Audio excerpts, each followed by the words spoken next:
Ah, isang mapagpalang umaga po sa gabi ito. Nakakagulat. Hindi ko akalain na ando si Kapatid na Larry kasi sa Barangay Hall. Ganun pa man, nandito naman na po at pwede natin ipagpatuloy. Paano po kaya ang gawin nating programa? Parang nasurpresa ako masyado eh.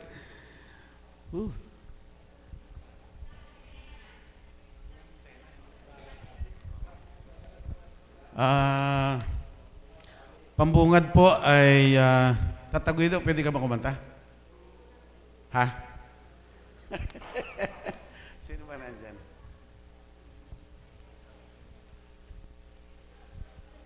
Parang si Bunso lang ata nakikita ko, wala ibang tao eh. Bunso, pwede ba? Sorry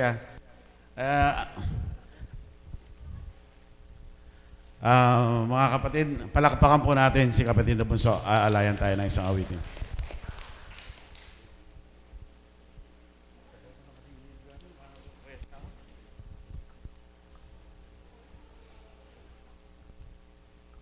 Isang mapagpalang umaga po sa gabing ito. Hinihingal pa po ako. Kasi, bakit po gusto kong umindak ng mainam? Ano po? Buhay po ba ang Diyos? Tinawag po ako po upang mag-alay po ng awitin, kaya po para po sa inyo lahat at syempre sa ating pong Panginoon.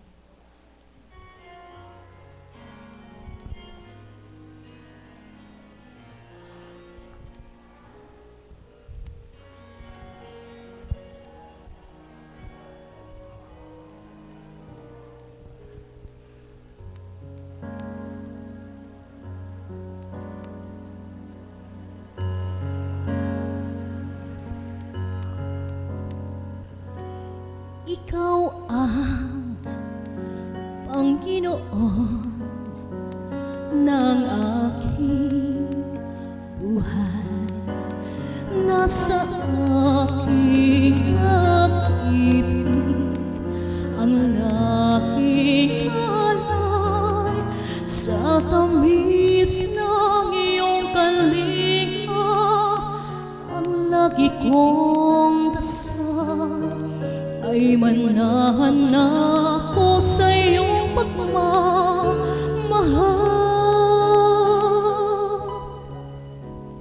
Ikaw ang Panginoon ng aking buhay. Nanunuyo sa aking puso sa tuwing nananalay nang ako ay manatili sa piksamay kapal. Panginoon ko aking minamahal. Di ako matatakot sa gitna man ng unos, pagkat nariyan ka, Panginoon kong aking sandalan ko. Sa piling mo tuwi na ay babalik ako nang di mawalay sa'yo.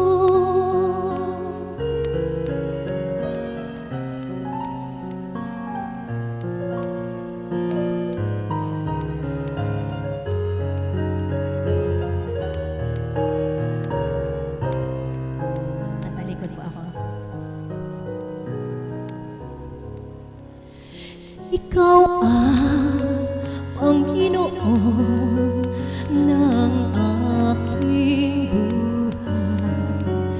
Nanunuyo sa aking puso sa tuwing nananalay nang ako ay manatili sa piksamay kapal. Panginoon ko aking minamahal. Di ako matatakot sa gitna man ng unos, pagkat nariyan ka, Panginoon kong piling mo tuwi na ay babalik ako nang di mawalay sa'yo. Di ako tatakot sa gitna man ng anos, pagkat nariyan ka, Panginoon kong tanging sandalan ko.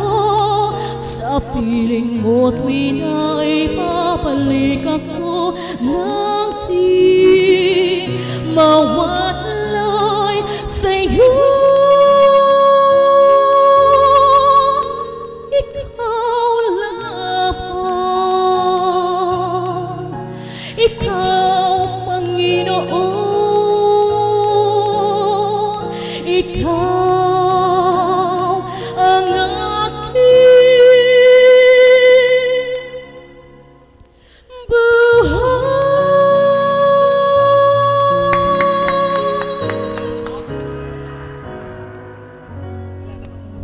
maraming salamat po. Okay, maraming salamat po sa... mahirap po talaga, medyo tumagal ako na wala. Para bang nablangko ako. Ano? Sanay akong nagpapasi na may tema kasi eh. Ngayon lang uli ako na kapag ganap ng gabi. Gabi nga pala ay walang tema tayo. But anyway, andyan na. Nasimula na ni kapatid na bunso na ang isang awitin. Sa inyo po lahat na mga kapatid, sino po ba ang gustong mag-share ngayong gabi? Meron po ba? Meron po bang may gusto?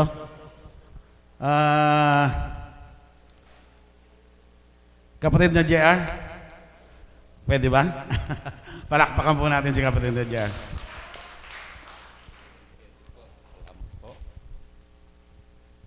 Salamat po, mahal na kapatid, mahal na ama. Buhay po bang Diyos? Wala pong nagtataas pero nagkangitian lang po kami, okay na. Salamat po sa Ama. Sapagkat napakasarap pong magbahagi sa kalooban ng Panginoon. Muli po isang magandang umaga sa gabing ito. May magagawa ang Diyos sa bawat isa sa atin, gaya po nung tema kaninang umaga, napakasarap pong ipahayag. At may layunin ng Panginoon sa bawat isa sa atin, amen po ba? Pagsasaayos po. Yun po ang ipinadadala sa akin ng Panginoon kung paano tayo gusto niyang ayusin bilang isang tayong tagapangasiwa ng gawaing itinatag niya, amen po ba? Napakabuti po ng Diyos sapagkat lahat ng bagay na nagaganap at nangyayari dito sa kanyang ubasan, natutunghayan po ng Panginoon. Kaya pilit po niyang ipinadadatal sa bawat kaisipan natin kung papaano niya tayo isinasaayos. Yun po ang binabahagi sa akin ng Ama na talagang mahal na mahal tayo ng Panginoon sapagkat hindi lang sa iisang parte, hindi lang sa mga alagad, sa lahat po ng bumubuo ng kakapatirang Divine Mercy, mga CAPS, mga tagasunod, mga pasyente, yun po ang layunin ng Panginoon na dapat po nating tupdin at sundin. Sapagkat hindi po tayo pinamamalakad ng tao, kundi tayo ay pinalalakad ng Banal na Espiritu sa pamamagitan ng taong ginagamit sa pangalan ng mahal na Apo Kunching. Kaya po napagnalayan ko mga kapatid, kung sa ginagawa po palang pagsasaayos sa atin ng Panginoon, pilit na mayroong lumilihis, pilit pa rin tayong inaakay ng Diyos. Iyan po ay sana'y maunawaan natin sapagkat ako po hindi ko sinasabing perfecto, subalit nadadama ko po ang layunin ng Diyos sa buhay ko at sa buhay ng bawat isa sa atin, yung maayos tayo. Sapagkat alam niyo po, sa katotohanan mga kapatid, napakalaki po ng pakinabang ko sa dakong ito. Yung pakinabang na hindi nagagamit sa material, kundi nagagamit ko sa pamumuhay ko na talagang sabi nga, ipinapahayag ko ng buong katotohanan kahit hindi paniwalaan ng iba. Subalit nandyan ang Diyos. Nakikita niya at natutunghayan niya kung paano nga, kung sino ang nakikinabang at kung ano ang pakinabang na ibinabahagi ng Banal na Espiritu sa katauhan ng mahal na Apo Kunching. Kaya yun po ang layunin ng Panginoon na gusto kong ibahagi sa inyo. Yung bawat parte ng gawain niyang itinatag, maisaayos niya. Sapagkat yun po ang talagang gusto natin at gusto niya na makatupad tayo. Sapagkat kung ang bawat isa po, alam niyo kung ang bawat isa may pagninilay, ang Diyos ang nagsasaayos sa atin. At dito tayo nakikinabang. Yung pakinabang na yon sa bawat tumatanggap, napapatunayan po niya sa sarili niya, sapagkat yun po ang katotohanan. Maging sino man po tayo, batid ng Ama, maging ako, alam niya kung ako'y nagkakasala sa Kanya at kung ako'y nakakatupad. Kaya ito pong binabahagi ko na ito ay bahagi lamang po sa akin na hindi ko rin po naman mababatid bilang katauhan. Kaya napakabuti ng Panginoon, pinupurit, dinadakila ko po siya sapagkat sa patnubay niya at sa pag-akin niya, mga kapatid, ang gusto ng Diyos, likumin tayo sa mabuti. At ang bawat isa ay makatupad. Ang bawat isa ay makaiwas sa anumang bagay na padala ng kanyang kalaban. Tukso, mga kapatid, na sinasabi ng Panginoon, na sa dakumang ito, naririto po ang tukso. Subalit nasa tao kung paano paglalabanan niyo po ang katotohanan na ako po ang ginagawa ko po, tinitingnan ko po yung mga bagay na ginagawa ng Panginoon sa akin. Sapagkat doon po nagkakaroon ako ng takot, nagkakaroon ako ng bagay na kung magkakaroon ako ng pagkakasala sa Kanya, alam ko po, bibigyan niya ako ng pagsubok at pahihintulutan ng pagsubok. Subalit sa patnubay po ng Banal na Espiritu, sa maniwala po kay hindi, talagang ibinibigay niya kung paano ka gagalaw at kung paano ka susunod sa Kanya, kung paano ka iiwas sa tukso, sapagkat ang gusto ng Panginoon, ilamang mo yung Kanyang Espiritu sa katauhan mo, sapagkat kapag lumamang ang Banal na Espiritu, ipakikita po niya kung ano yung magagawa niya sa buhay niyo. Muli po, magandang gabi sa umagang ito. Maraming salamat, kapatid na JR. Alam mo, kapatid, ako ay saludo at humahanga ako sa tibay, sa lakas ng iyong pananalig. Alam niyo po, naranasan ko din minsan sa buhay ko na ganyan. Noon, walang direksyon. Pero ngayon, simula po nung napunta ako dito, ay marami akong natutunan sa pamamagitan ng Banal na Espiritu sa katauhan ng ating mahal na Apo Kunching. Ngayon nga po dumating sa amin dalawang mag-asawa na medyo dumalang po talaga ang pagpunta namin dito. Pero hindi po ibig sabihin nyo na kami ay nakalimot na. Kami lang po talaga ay merong mabigat pang hinaharap sa ngayon at hindi naman po kami nawawalan ng pag-asa dahil alam namin ng Panginoon ay laging nandiyan dyan. At alam kong makakasadsad at isasadsad niya kami. Sino pa po ba pwedeng mag-share? Teacher May? Ma'am, pwede ba? Palakpakan po natin si Teacher May.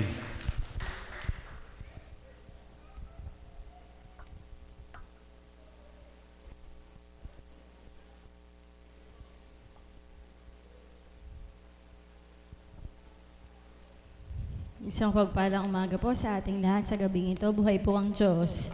Ayun po, no? Talaga naman po, na-sorpresa din po si Tito Eli. Ako din po na-sorpresa. Pero nadama ko po, tatawagin po niya ako na po sa pamamagitan po niya ng ating Panginoon upang muli sa inyo ay magbahagi. Habang po, sabi ko po kay Tibet, ano po ba yung tema kanina? Kasi nung nanood po ako sa internet, matatapos na po yung sharing po kanina. Pag po kasi hapon, basta meron po akong oras at walang ganong ginagawa, bubukas po ako sa computer para makapanood po. Kaya minsan po, nasusubaybayan ko yung gawain kung sino yung mga nagbahagi at yung iba pong mensahe ng Banal na Espiritu sa katawan po ng ating minamahal na Apo Kunching. Sabi po ni Tibet ay, alam kong may magagawa ang Diyos. Amen po. Totoo po. Lahat, sabi nga po yung merong quotation na nakalagay, sabi po ng tao, I can't do it, hindi po natin kaya. Ano po ang sagot ng ating Panginoon? I can do all things. Amen po ba? Lahat po ay kayang gawin ng ating Panginoon. Kung paano pong ibinahagi ko po noong gabing gawain din po yun, kung paanong binaybay po sa pagninilay ko, binaybay ng Panginoon sa aking kaisipan, kung ano yung naganap po sa aming paaralan, na nakakagalak po ng puso dahil nung lumuwal na po ang banal na spirito sa katawan po ng mahal na apo, binaybay din po niya yung kaganapan sa dambana. Ano po yung mga nandito po nung gabing gawain. Nakakagalak po na sabay po kami, 2001 din po.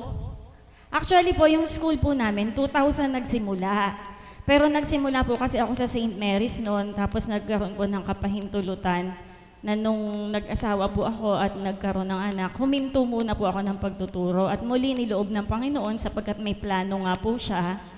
Nung napasok po ulit ako sa Kolehiyo de Santo Niño, 2001, kaya nakakaisang taon na po sila ng pagsisimula.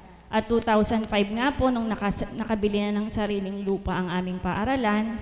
2005 naman po, sabi ng mahal na apo, nung siya po ay pinagsuot na ng kaputian. Nakakagalak po ng puso. Ano, kung paano rin yung aming pong paaralan, nagsimula sa kakaunti ang bata, hanggang sa ito po ay dumami. At sa ngayon nga po ay sa kabutihan ng Diyos, ay sa gabay po ng ating Panginoon, ng mahal na apo at mga kapatid po nating alagad, ay nakapaglalayo na makapag-ukol ng mga banal na gawain para sa mga bata, sa mga guro po, at ngayon po magsisimula kami para sa mga magulang. Katuwang po ang ating mga kapatid na alagad po, yung mga iba po nating kapatid, magkakaroon po ng recollection. Hindi nga po napahintulutan, sinabi ko po noon dapat po sa Sabado, subalit holiday po, kaya gagawin po namin yon sa 29. At dapat po bukas din, nandito po lahat ng mga guro, subalit gagawin na lang po namin ng Friday kasi po may mission daw po bukas. Ano po? Kung paano pong pinagnilayan ko nga ang kaganapan, 2005 din po noon, hindi ko po nabanggit nung nagbahagi ako. Tinawagan po ako sa public school noon hindi po ako nag-a-apply, no? Hindi po ako nag-exam, hindi po ako nag-demo, hindi po ako nag-interview. Nilakad lang po nung kumari ko yung papel ko. Bigla na po akong pinatawag. Yun pong papalitan ko ay may cancer po yung teacher. So, ibig sabihin may item po agad, ano? Nung pumunta po sa paaralan yung teacher na isa, na kung magwe-wave daw po ako ay siya ang papalit, wala pong ano sa damdamin ko. Pero kung sa pagkatao po, sayang po yun. Malaki po sweldo sa public. Tapos po ay may item po agad. Pero wala po talagang ano sa puso ko. Nung sinabi po kay Ma'am Tina at kay Sir Bobby po, yung presidente namin, sabi ko, Sir, tinatawag na po ako sa Kambaog pa po. Maglalakad na lang po ako, wala nang pamasahe. Sabi po ni Sir Bobby, hindi ka aalis. Hindi ko rin po alam sa damdamin ko bakit. Parang okay lang po. Sabi ko po, sige po, gumawa po pa si Ma'am Tina, principal po namin noon, ng waiver na hindi po ako aalis sa paaralan. At pumalit po yung teacher na nagpunta doon. Sabi niya, napakaswerte mo nga ako, tagal ko nang nakarank, hindi ako natatawagan, ikaw di ka naman nag-apply. Sabi ko, sige, total matagal ka, siguro para sa'yo yan. So sa kanya na po. Dahil nga po ang plano ng tao ay hindi plano ng Diyos. Na po kung paanong inakay din po niya ako sa dakong ito. At isa sa pinagtiwalaan niya, salamat po sa Ama.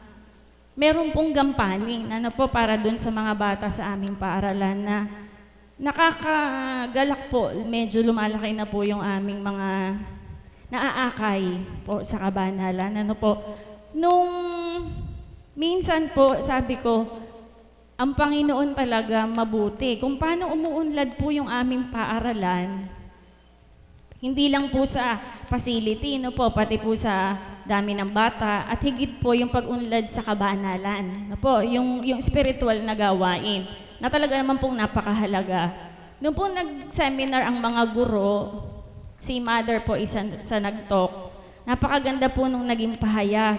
Nakasama po doon, meron daw po kaming bagay na hindi inambisyon. Totoo po, pero nakamtan po namin, hindi po namin inambisyon na lalaki yung bilang ng mga bata. Pero po, sa pamamagitan ng Panginoon, sa gabay po ng ating mahal na Apo Kunching, talaga pong dumadating yung mga bata. Hindi po namin inambisyon. No, minsan po nagsasearch ako sa internet, mahilig po kasi akong magbabasa ng mga quotes, ganun po. Nakita ko po doon yung salitang unlad.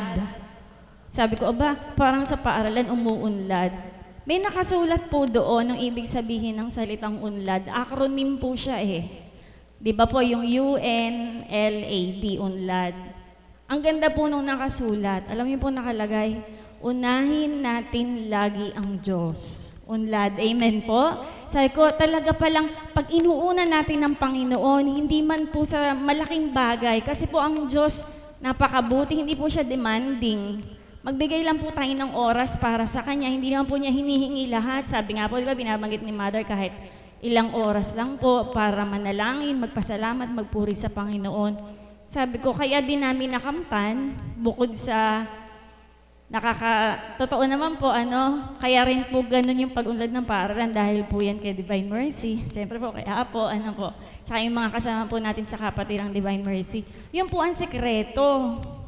Doon po sa pagbasa ko, natuklasan ko, kasi uunlad tayong lahat, hindi lang po sa material, sa physical o anuman pong kayamanan, higit po sa kabanalan kung uunahin natin lagi ang Diyos. Amen po ba? Napakasarap pong damhin na damang-dama po natin yung pag-ibig ng Diyos. Hindi man po yung buong araw po natin ay binibigay sa Kanya. Subalit, nandun yung pagsusumikap ng bawat isa na makatugon sa Kanyang mga panawagan at kalooban na magagawa po natin, hindi lang para sa ating sarili, sa ating pamilya, higit po sa ating mga kapwa. Katulad nga pong sinabi, magmahalan po tayo. Sinabi po kanina sa meeting, po. At higit sa lahat, iiwan ko po ang salitang unlad. Unahin natin lagi ang Diyos. Yun lamang po at maraming salamat. Maraming salamat, Teacher May. At magsitayo po tayong lahat. Sorry po, talagang hanggang ngayon parang blanco pa rin ako. Magulo po kasi ang isip ko dahil doon sa mayroong mga dumating po sa akin na alam nyo na po, Apo, kung natatandaan nyo po yung usapan natin noon na bibigyan nyo ako ng go signal kung sakasakaling dumating na naman, kumakatok na naman sa akin yung mga gusto akong makasama. Kaya po, ang gulo ng isip ko, ayan nyo po at alam ko na papawiin ninyo ano man ang gulo ng isip ko. Sorry po at palakpakan po natin si Mother po. Salamat po, Ama. Nag-volunteer po ako kasi ayokong palagpasin po yung pahayag ni kapatid na JR at nung kapatid ko po nagbahagi, si kapatid na May, nang tinuran po niya na pagsasaayos sa dakong ito ng banal na espiritu, kaagad ang pumasok sa aking kaisipan ay ito, anak, kumpuni, pagkumpuni, ihambing nyo ang inyong mga sarili sa mga appliances, kung anong uri ng appliances kayo. Nasa dakong ito, kapag tumungo ka, ikaw mismo sa sarili mo, alam mo kung ano yung sira sa'yo. Amen? Amen po ba yon? At wala tayong makikita na pagbaba ng mga kagamitan para ilagay kung ano yung sira mo. Halimbawa, television ka, wala kang picture, the picture tube ang sigurado ang sira mo. So, alam mo na yun, bakit walang direksyon, bakit wala kang malingap? Ibig sabihin, nadidimlan ka. So, wala kang makikita na ilalagay sa'yo ng mahal na apo na materyales kung ano yun. Kundi ikaw mismo yung pupulot. Amen? Ikaw mismo ang pupulot ng mga aral para yung walang picture na yon ay magkaroon ng picture. Buhay po ba ang Diyos? Amen po ba yun? Sayang po kasi yung mga pahayag na, sabi ko nga, tayo mismo sa ating mga sarili, pag may evaluate po natin, alam po natin na may naayos sa atin. Amen? May nakumpuni ang banal na espiritu sa ating mga sarili. Sabi ko nga, lalo na sa akin, nang ako'y naakay sa dakong ito, ang puso ko ay punong-puno ng dumi, basura, puot, galit, hinanakit, ano po. Subalit naramdaman ko po sa puso ko na dumarating man po yung bilang pagkatao na ipadama sa'yo ng Ama na masakit. Subalit hanggang doon lang sa salitang masakit. Para lang hangin na dumampi sa katawan mo, naramdaman mo, pero pagkatapos nun lilisan na. Wala na dito, hindi na papasok. Amen? Kaya sa madaling salita po, sa aking pagninilay, yung pagsasaayos ng Diyos sa bawat isa, kapag inayos niya, siguradong matibay. Buhay po ba ang Diyos? Amen po ba yun? Sige po, magnilay po kayo. Kaya kayo mismo ang pipili din ng materyales kung ano yung ilalagay nyo po doon sa sira ng sarili nyo. Amen po ba yun? Kaya yun po yung ang bilis kaagad yung pasok na pagsasaayos. So, pagkukumpuni ng iyong pagkatao. At yan po ang banal na espiritu. Tayong lahat ay kinukumpuni niya kung ano yung sira sa ating mga sarili. Amen? Sira na hindi lang dahil may karamdaman ka, kundi mula ulo hanggang talampakan, alam ng Diyos na may sira tayo. Buhay po ba ang Diyos? Amen po ba yun? Kaya inugnay po niya ang banal na espiritu upang doon sa mga sira na yon, bilang mga tao tayo, ay mabigyan po ng kaukulang halaga at ng muling magamit ng Diyos ukol sa kanyang kabanalan. Buhay po ba ang Diyos? Kaya napansin niyo po, sa pag-akay po sa atin ng banal na espiritu sa dakong ito, nang unti-unti na niya nakumpuni yung materialis na mula sa kanya, na iba ka. Amen? So, naiba rin ang layunin mo. Wala ka na dun sa mundo. Mundong-mundo. Amen po ba yun? Kaya nawa po mga kapatid, ipagpatuloy po nating ipaalaga. Siyempre po, di ba, pag may mga technician tayo, isa lang sasabihin natin, doon ako magpapaayos, magaling yun eh. Doon ako magpapaayos, matibay yung kinabit sa akin eh. Hindi ka agad nasira. So, ibig sabihin, lalo na sa Diyos. Amen? Talagang totoong technician ng buhay ng bawat isa, hindi lang sa karamdaman, kundi ang pagbabagong anyo ng ating mga sarili. Buhay po ba ang Diyos? Ang bilis, Ang bilis kaagad. Pagsasaayos, kumpuni. Alam niyo po, yan po ang banal na espiritu. Binibigyan niya kaagad ng pag-uulat na tama upang makintal sa isip at puso ng tao ang kahalagahan ng banal na espiritu, ang kahalagahan ng Diyos, bakit may ginamit siyang tao. At sa pamamagitan natin, mahal na Apo Kunching, mahihimay natin ngayon na tayo pala ay napakahalagang appliances, materials, puwertes na pag-aari ng Diyos. Buhay po ba ang Diyos? Kaya mga kapatid, doon po ako naaaliw eh. Yung kaaliwan ng Diyos, na anuman ang lumbay mo, anuman pinagdaanan mo, ang bilis kaagad ng saklolo niya na ito yung dapat ikintal mo sa isip at puso mo para hindi mo maaalala kung ano yung masakit. So, yun ang espiritu, mga kapatid. Yun po yung kamtin po natin sa ating mga puso na sa dakong ito, tayo po isinasaayos ng ating Panginoon na kung ano yung sira natin, tayo mismo ang makapupulot kung ano yung dapat nating ilagay sa mga sira natin. Amen? Amen po ba yun? Kaya nawa po, alam po natin yun. Dalawa lang po yan ang umaandar sa ating katawan. Isang mabuti at isang masama. So pinagiging dapat ng Ama, naalala ko po noon bahayag ng banal na espiritu, kaya yung puso ay nasa kaliwa para masakop niya yung masama. Amen? Para parehas sila maging mabuti. Ang puso ay nasa kaliwa, dahil ito yung masama, ito yung magiging mabuti, dahil dito niya nilagay yung puso. So ito yung kanan is mabuti, parehas na sila. Kaya doon ko po naalala na, yun po pala, kung hindi po pinaging dapat ng Ama na ganun ang manggaganap, wala po siyang aayusin. Wala pong banal na espiritu, di wala ng Diyos. Buhay po ba ang Diyos? Mga kapatid, sana po napagninilay po niyo ito ng unti-unti upang higit natin mapahalagahan. Yung kaukulang bahagi ng ating Panginoon, kagaya nga sabi ni Tito Eli, ginugulo na naman siya ng mundo. Ano Tito Eli? Ginugulo na naman siya ng mundo. Kaya, isa lang po ang iiwanan ko po sa bawat isa. Sa dakong ito, andito na lahat. Hindi ko po ito ipangangalandakan para sabihin na yayaman tayong lahat. Wala po tayo nun. Hindi tayo maghahangad ng yamang panlupa. Kundi, ang kayamanang ibinibigay ng Diyos sa dakong ito ay yung manatili tayong matibay. Sapagkat hinugod niya tayo doon sa karupukan upang pagtibayin na sa pamamagitan ng banal na espiritu ay kanyang pakinabangan. Buhay po ba ang Diyos? Kaya mga kapatid, nawa po, yun po yung sa titwina ay damhin po ng bawat isa.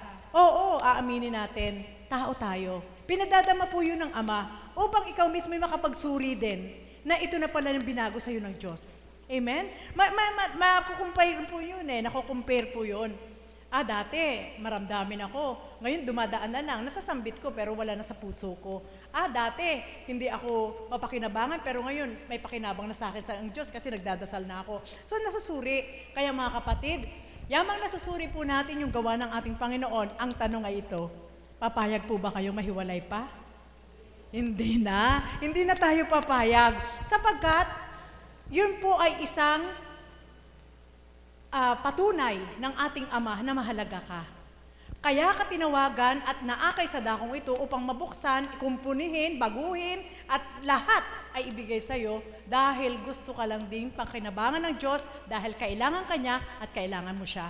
So sa wakatwid mga kapatid, tayo po mga napili na sa dakong ito'y nakahakbang, nakapanahan, binigyan ng pagkakataong baguhin ang ating Panginoon. Nawa po, manatili po tayong matibay. Amen? Nawa po, manatili po tayong hanggang wakas ay mapakinabangan ng ating Diyos. At nawa po, kung paano ang banal na Espiritu ay patuloy tayong kinukumpuni. Nakita niyo po, araw-araw dinidilig tayo sa pamagitan ng aral. Kaya walang makakasingit eh. Kahit sabihin natin na maalikabok yan o kinakalawang yan, kaagad nalilinisan. Dahil naririnig mo na kaagad yung panlinis para sa'yo. Kaya nawa po, ito po yung kamtin po natin lahat upang sa bawat araw, ang pagmimithi ng ating Panginoon na mailapat sa kanyang puso at maugnay sa kanyang espiritu ay manatiling nakaugnay sa kanyang espiritu upang huwag tayong mawalay kailanpaman. Muli po, magandang umaga po sa gabing ito. Salamat po, Tito Eli. Maraming salamat po, Mother, sa mga aral na ibinigay mo sa amin. Po, sasamantalahin ko na po yung pagkakataon na magpapasalamat po ako kasi napakaganda po nung tinuran niyo sa akin. Noon na umalis ako sa politika, napakasakit. Gaano magaganda yung nagawa ko. Nangyari pa rin po sa akin. Ngayon muling kumakatok na naman ang politika sa akin. Hindi ako nag-commit hanggat hindi ko idinudulog sa inyo. Salamat po kung ako binibigyan nyo ng pagkakataon na muli. Ang pangako ko lamang po kung gaano man kaganda yung paglilingkod na ginawa ko noon, higit kong mapapaganda ngayon dahil nasa akin ang Diyos at kumikilalang tunay ako sa Diyos. Maraming salamat po. Sa inyo po lahat, magsitayo po tayong lahat, maghawak-hawak tayo ng kamay at awitin natin ang awiting itinuro sa atin ng Panginoon.